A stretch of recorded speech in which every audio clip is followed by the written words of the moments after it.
ಸಂಪುಟ ವಿಸ್ತರಣೆಗೆ ಬಹಳ ಸಮಯ ತಗಂತಾ ಇದ್ದೀರಿ.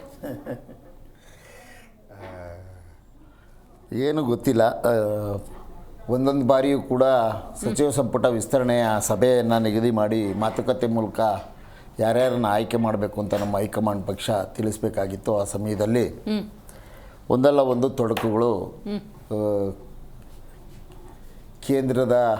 ದೇಶದ ರಾಜಧಾನಿಯಲ್ಲಿ ಸಂಸತ್ ಹತ್ರ ಪ್ರತಿದಿನ ಒಂದೊಂದು ಬೆಳವಣಿಗೆಗಳು ನಡೀತಾ ಇರೋದ್ರ ಕಾರಣ ನಮ್ಮ ನಾಯಕರುಗಳು, ನಮ್ಮ ಹೈಕಮಾಂಡ್ನ AICC ಅಧ್ಯಕ್ಷರು ಮತ್ತು ವೇಣುಗೋಪಾಲ್ ಅವರು, ಸುರ್ಜೇವಾಲಾ ಅವರು ತೀರ್ಮಾನ ತೆಗೆದುಕೊಂಡಿದ್ರು ಕೂಡ ಅದರ ಅಂತಿಮವಾಗಿ ರಾಹುಲ್ ಗಾಂಧಿಯವರು ಈ ಬಾರಿ ಯುವಕರುಗಳಿಗೆ ಹೆಚ್ಚು ಅವಕಾಶ ಕೊಡಬೇಕು ಅಂತ ಹೇಳಿರೋದ್ರಿಂದ ಹಳೆಬೇರು ಹೊಸ ಚಿಗುರು ಸೇರಿಕೊಂಡು ಸಚಿವ ಸಂಪುಟ ವಿಸ್ತರಣೆ ಆಗಬೇಕು, ಹೆಚ್ಚು ಯುವಕರಿಗೆ ಆದ್ಯತೆ ಕೊಡಬೇಕು ಅಂತ ಹೇಳಿರೋದ್ರ ಕಾರಣ ಕೆಲವು ಗೊಂದಲಗಳು, ಚುನಾವಣೆ ಕೇವಲ ಇನ್ನು 1.25 ವರ್ಷ ಬಾಕಿ ಇದೆ. ಹಾಗಾಗಿ ಆ ಸಮಯದಲ್ಲಿ ಗೊಂದಲಗಳು ಉಂಟಾಗಬಾರ್ದು ಮತ್ತು ಸಚಿವ ಸಂಪುಟಕ್ಕೆ ಸೇರೋದಕ್ಕೆ ತುಂಬ ದೊಡ್ಡ ಪಟ್ಟಿಯ ಸಾಲಿದೆ. ಕನಿಷ್ಠ ಒಂದು 60 ಜನರಷ್ಟು ನಾಯಕರುಗಳು ತಮ್ಮನ್ನು ಸಚಿವರನ್ನು ಮಾಡಿ ಅಂತ ನಮ್ಮ ನಾಯಕರುಗಳ ಬಳಿ, ಮುಖ್ಯಮಂತ್ರಿಗಳ ಬಳಿ, ಹೈಕಮಾಂಡ್ ಬಳಿ ಸದಾ ಚರ್ಚೆಯಲ್ಲಿರೋದ್ರಿಂದ ಯಾವ ಸಮುದಾಯದವರು ಎಲ್ಲಿ ನಾವು ಅವಕಾಶ ಕೊಟ್ಟಿಲ್ಲ ಮತ್ತು ಯಾವ ಜಿಲ್ಲೆಗೆ ಯಾವ ಸಮುದಾಯಕ್ಕೆ ಅವಕಾಶ ಮಾಡಿಕೊಡ್ಬೇಕಾಗತ್ತೆ. ಮುಂದಿನ ಚುನಾವಣೆಯ ಈ ಸಮಪಾಲು ಸಮಬಾಳು ಅನ್ನುವ ಆಲೋಚನೆಯಲ್ಲಿ ಸರ್ವ ಜನಾಂಗದ ಶಾಂತಿಯ ತೋಟ ಅನ್ನುವ ಹಿನ್ನೆಲೆಯಲ್ಲಿ ಎಲ್ಲ ಸಮಾಜದ ನಾಯಕರುಗಳಿಗೆ ಮತ್ತು 3 ಸಾರಿ 4 ಸಾರಿ ಗೆದ್ದಿರೋರು ಮತ್ತು 6 ಸಾರಿ 7 ಸಾರಿ ಗೆದ್ದಿರೋರು ಇದ್ದಾರೆ. ಅದರ ಜೊತೆಗೆ ಈಗ ಹೊಸದಾಗಿ ಆಯ್ಕೆಯಾಗಿ ಬಂದಿರುವಂಥ ಯುವಕರುಗಳು ನಾವು ಆಸಕ್ತಿಯಿಂದ ಇದ್ದಾರೆ, ಉತ್ಸಾಹದಲ್ಲಿದ್ದಾರೆ. ಹಾಗೆ ಅದರ ಜೊತೆಗೆ ಸಭಾಪತಿಗಳ ಸ್ಥಾನ ಒಂದು ಮೇಲ್ಮನೆಯಲ್ಲಿ ಮತ್ತು ಕೆಳಮನೆಯಲ್ಲಿ ಎರಡೂ ಆಯ್ಕೆ ಆಗಬೇಕಾಗಿರೋದು ಒಂದು ಗೊಂದಲ. ಮೇಲ್ಮನೆಯಲ್ಲಿ ಯಾವುದೇ ರೀತಿಯ ಗೊಂದಲಗಳಿಲ್ಲ. ಈಗ ಇರುವ ಸಭಾಪತಿಗಳಾದಂಥ ಶ್ರೀಯುತ ಹಿರಿಯರಾದಂಥ ಬಸವರಾಜ ಹೊರಟ್ಟಿಯವರನ್ನು ಇಷ್ಟು ವರ್ಷಗಳ ಕಾಲ ಅವ್ರಿಗೆ ಅತಿ ಹೆಚ್ಚು ಸಂಖ್ಯೆಯ ಬಲ ಇಲ್ಲದೆ ಹೋದರೂ ಕೂಡ ನಮ್ಮದೊಂದು ಸಂಪ್ರದಾಯದ ಪ್ರಕಾರ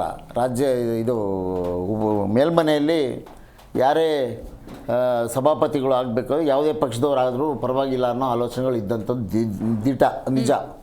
ಈಗ ಅತಿ ಹೆಚ್ಚು ಸಂಖ್ಯೆ ಬಲವುಳ್ಳ ನಮ್ಮ ಪಕ್ಷದ MLCಗಳು ಮತ್ತು ಮಂತ್ರಿಗಳಾಗಬೇಕು ಅಂತ ಆಕಾಂಕ್ಷಿಗಳು ಬಹಳ ಜನ ಇದ್ದಾರೆ ಮೇಲ್ಮನೆಯಲ್ಲೇ.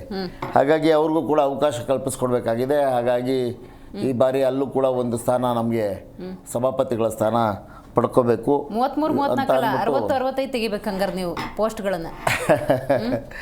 ಆದರೆ ಒಂದು ಮಿತಿಯನ್ನು ಡಿಲಿಮಿಟೇಷನ್ ಮಾಡಿದಾಗ, ಮಿತಿಯನ್ನು ನಿಗದಿ ಮಾಡಿದ ಪ್ರಕಾರವೇ ಯಾವುದೇ ರಾಜ್ಯ ಸರ್ಕಾರಗಳು ಆ ಸಚಿವ ಸಂಪುಟವನ್ನು ವಿಸ್ತರಣೆ ಮಾಡಬೇಕು. ಹಾಗಾಗಿ ಈಗೇನು ನಮಗೆ ಮಿತಿ ಕೊಟ್ಟಿದ್ದಾರೆ, ಈಗ 13 ಜನ ಏನಿದ್ದಾರೆ, ಇನ್ನು 20 ಜನರನ್ನು ಏನು ಆಯ್ಕೆ ಮಾಡಬೇಕಾಗಿದೆ, ಅದರಲ್ಲಿ 1-2 ಬಾಕಿ ಉಳಿಸ್ಕೊಂಡು ಅಥವಾ ಎಲ್ಲ ಪೂರ್ಣ ಪ್ರಮಾಣದ ಸಚಿವ ಸಂಪುಟ ವಿಸ್ತರಣೆ ಮಾಡಿ 2ನೇ ಹಂತದ ವಿಸ್ತರಣೆ ಮಾಡಿ ನಾಳೆ ಅಥವಾ ನಾಡಿದ್ದು ಖಂಡಿತವಾಗ್ಲೂ ಸಚಿವ ಸಂಪುಟ ವಿಸ್ತರಣೆ ಮತ್ತು ಪ್ರಮಾಣ ವಚನ ಸ್ವೀಕಾರ ಸಮಾರಂಭ ಆಗುತ್ತೆ.